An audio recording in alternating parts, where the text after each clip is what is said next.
Right Gopireddy గారు, అసలు ఎందుకు సత్తెనపల్లి దీనికి పోలీసులు పర్మిషన్ ఇవ్వడం లేదు? ఒకవేళ జిల్లా పోలీసులకు సమాచారం ఇచ్చి మీరు మీ పార్టీ నుంచి పర్యటన చేసుకోవచ్చా? ఏం జరగబోతుంది అసలు? మొన్న పొదిల్లో జగన్మోహన్ రెడ్డి గారికి వచ్చిన ప్రజానికాన్ని చూసి చంద్రబాబు నాయుడికి నిద్ర పట్టలేదు, ఈ తెలుగుదేశం కూటమి పెద్దలకి నిద్ర పట్టలేదు.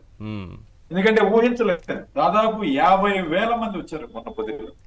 అంటే జగన్మోహన్ రెడ్డి గారు ఎక్కడికి వెళ్ళినా జనాలు విపరీతంగా వస్తున్నారు, ఈ ప్రభుత్వం అన్ని రంగాల్లో విఫలమైందనేది ప్రజలు నమ్ముతున్నారనే ఆలోచన ఈరోజు ఈ ఆంధ్ర రాష్ట్ర ప్రజల్లో ఉంది.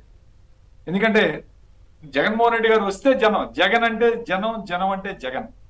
ఎక్కడికి వెళ్ళినా జనం ఈరోజు విపరీతంగా వస్తున్నారు, ప్రజలు వస్తున్నారు.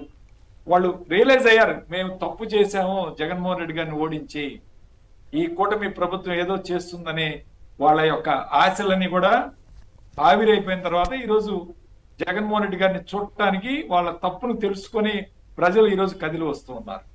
ఈ నేపథ్యంలో వాళ్ళు మేము పర్మిషన్ ఇవ్వలేము, ఆంక్షలు పెట్టి ఎక్కడికక్కడ పోలీసు వాళ్ళు దాదాపు ఈ రోజు ఉదయం కూడా కలిసాం. ట్రావెల్ ఏజెన్సీ వాళ్ళందరికీ చెప్పారు మీరు వెహికల్స్ పెట్టొద్దని చెప్పి. రేపు ప్రతి రూట్ లో కూడా చెక్ పోస్టులు పెడుతూ ఉన్నారు. ప్లస్ ప్రతి నాయకులకి, ఒక మండల స్థాయి నాయకులే కాదు గ్రామ స్థాయి నాయకులకు కూడా ఫోన్లు చేసి మీరు వెళ్ళొద్దని చెప్పి నేరుగా పోలీసులు భయపెట్టే కార్యక్రమం చేస్తున్నారు. ఎన్ని అడ్డంకులు పెట్టినా సరే ప్రజలు మాత్రం వీళ్ళు కార్యక్రమాన్ని శాంతియుతంగా నిర్వహించేలా పనిచేయాలనుకుంటున్నారా? పూర్తిగా అడ్డుకొని ఆపేయాలని పనిచేస్తున్నారా? పూర్తిగా అడ్డుకొని ఆపేయాలని వాళ్ళ ఆలోచన. ప్రజలు రాకూడదు, ప్రజలు ఎక్కడా కూడా కనపడకూడదు, జగన్మోహన్ రెడ్డి గారికి ప్రజలు వచ్చారనే సంకేతం వెళ్ళకూడదు ఈ రాష్ట్రంలో. ఎందుకంటే న్యూట్రల్ పీపుల్ ఎప్పుడైతే ప్రజలు ఎంత విపరీతంగా వస్తారో న్యూట్రల్ పీపుల్ ఆటోమేటిక్ గా వాళ్ళు మార్పు కోరుకుంటూ ఉన్నారని అర్థమవుతూ ఉంటుంది.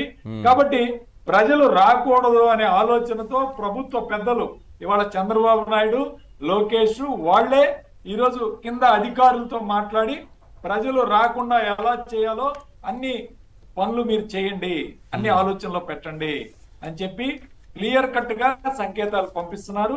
కింద స్థాయి అధికారులు ఈరోజు ఎస్పీ గారు పర్మిషన్ ఇవ్వట్లేదంటే మేము చెప్పాం, అయ్యా మీరు అన్నట్టు 100 మందిని అలౌ చేయండి ఆ గ్రామంలోకి, ఆ గ్రామంలోకి 100 మందితోటే మేము వెళ్తాం, లేదా మేము నడుచుకుంటూ వెళ్తాం, నాయకుడు ఒక్కడే తీసుకెళ్ళండి, మా నాయకుడు ఒక్కడు వెళ్ళినా మాకు పర్వాలేదని చెప్పి మేము చెప్పాం.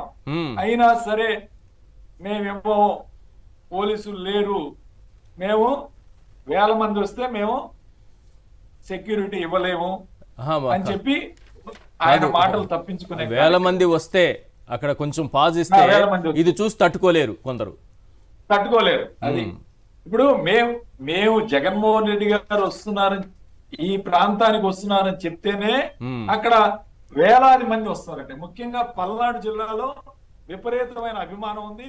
ఖచ్చితంగా ప్రజలు ఎక్కువ సంఖ్యలో వస్తారని వాళ్ళకి తెలుసు.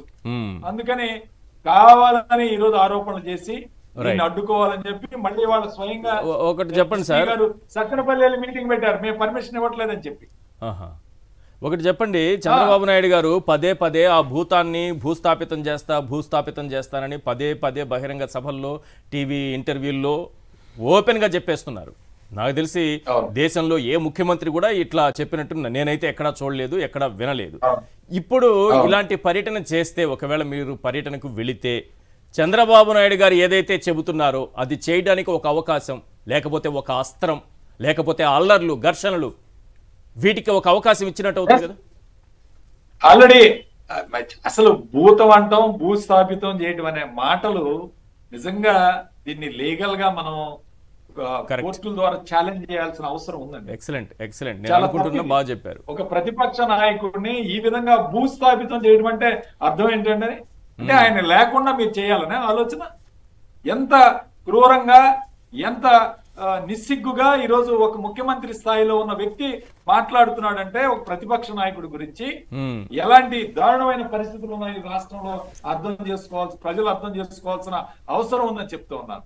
ఎస్, ఖచ్చితంగా జరుగుతాయి. ఇప్పుడు ఈ రోజు ఏం మాట్లాడుతున్నారంటే రాజధాని మహిళల్ని తీసుకొచ్చి అక్కడ ధర్నా చేయించాలని కుట్ర పలుకుతున్నారు. ఈ రోజు రాజధాని ప్రాంత ఇంకా రైతులను ఇంకా మధ్యలో పెట్టి ఈ అడ్డుకోవాలి. 4 ఏళ్ళు వాళ్ళు వస్తూనే ఉంటారా? వాళ్ళ ముసుగులో ఇంక వస్తూనే ఉంటారు. ఆ రాజధాని మహిళ పాపం వాళ్ళేమో రారు, ఎక్కడ వాళ్ళ పోయినా ముసుగులో వస్తూ ఉంటారు. రాజధాని వస్తూ ఉంటారు. ఇంకా ఇక 4 ఏళ్ళు అది ఇదే పని. పోనీ. ఆ, ఆడవాళ్ళని అడ్డం పెట్టుకొని ఇంక ఇది ఈ రాజకీయం కంటిన్యూ అవుతూనే ఉంటుందా? కంటిన్యూ అవుతూనే ఉంటుంది. మీరు చెప్పినట్టు పొదిల్లో 50,000 మందికి వీళ్ళు ఒక 50 మందిని పెట్టి అడ్డుకోవాలని చూశారు. నిజంగా వాళ్ళు గాని సహనం కోల్పోయి వీళ్ళని ఏమన్నా చేస్తే ఏంటి పరిస్థితి ఏంటంటే ఎస్, మన మీద క్రిమినల్ కేసులు ఆ కుట్ర పెట్టి పన్ను వాళ్ళకి జగన్మోహన్ నిజంగా రెడ్డి అటువంటి గారిని ఆలోచన మళ్ళీ ఉంటుంది. లోపలికి పంపించే కార్యక్రమం కూడా చేస్తారు. ఈ కుట్రలు పన్నుతున్నది. ఉమ్, అదే పరిస్థితి రేపు కూడా వస్తుంది. వీళ్ళు చేయాలనే ప్రయత్నం రేపు రాజధాని ముసుగులో మహిళల్ని కూర్చోబెట్టాలి, అల్లరి చేయాలి అని చెప్పి ఈ రోజు ఈ కుట్ర పన్నుతూ ఉన్నారు తెలుగుదేశం Yes. పార్టీ కూటమి పెద్దలు. రైట్ ఖచ్చితంగా రైట్.